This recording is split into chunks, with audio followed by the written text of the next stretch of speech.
practice transformation, we're actually reaching out to that patient through our care coordinators. Our care coordinators allow us to connect with community resources, home resources, and insurance company resources, and coordinate. I've had an opportunity to observe what I think are the positive components of CPCi.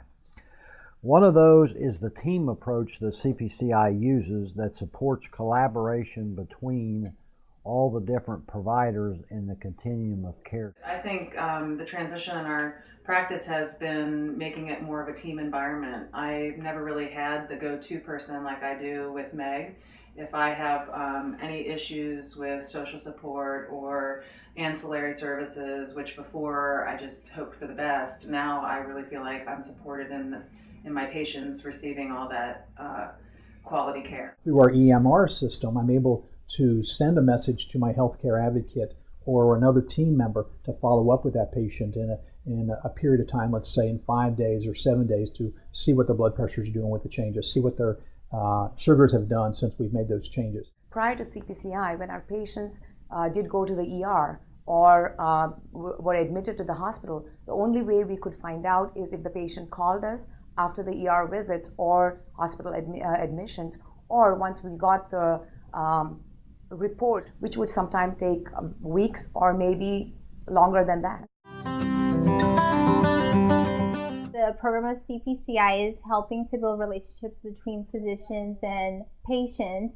The importance of it is that a physician needs to build a good rapport with all of their patients in order to build trust and reliability. Because if you get a patient who's healthy and all of a sudden they get diagnosed with breast cancer or diabetes, they'll trust you more in order with your decisions if you have that rapport.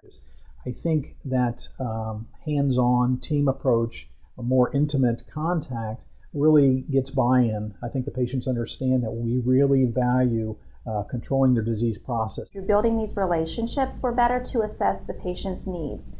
Needs might be that there's knowledge deficit, there could be transportation issues, medication compliance or medication concerns, could be financial aspects. I put together packets for each disease process I deal with that has the most hospitalizations. It's got anything they would want to know. This is for diabetes, for example. It has a card in here that says the tests that they should be getting annually, the blood sugars ranging, what they should be if they're fasting or if it's after a meal, what their blood pressure should be at. It talks about low blood sugars and high blood sugars and how to treat it, the risks of diabetes. So anything they'd want to know, even dietary, it's all in here. I also came up with a paper that tells them what they should be doing daily for CHF, and I have that for each one of my disease processes. So daily weights, watching their sodium intake, fluid intake, monitor their breathing, checking for swelling and taking their medication. And again, has zone management, so they know if they're green, they're good, they're yellow, they need to let us know, and if they're red, they need to go to the hospital.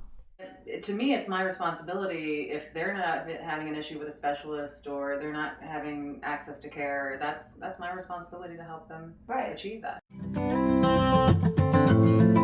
On the most basic level, I think a good example is what we measure in terms of quality score. 2012, December 2012, of those 15 measures across the entire office, we actually were not up to the standard of national metrics on any one of those 15. Now, 18 months later, we are exceeding the metrics in 10 of the 15 measures. With the CPCi, we have had resources as well as opportunities to work with patients, improve their patient experience, and also work with them in a comprehensive way to achieve better health, better care, and reduce costs.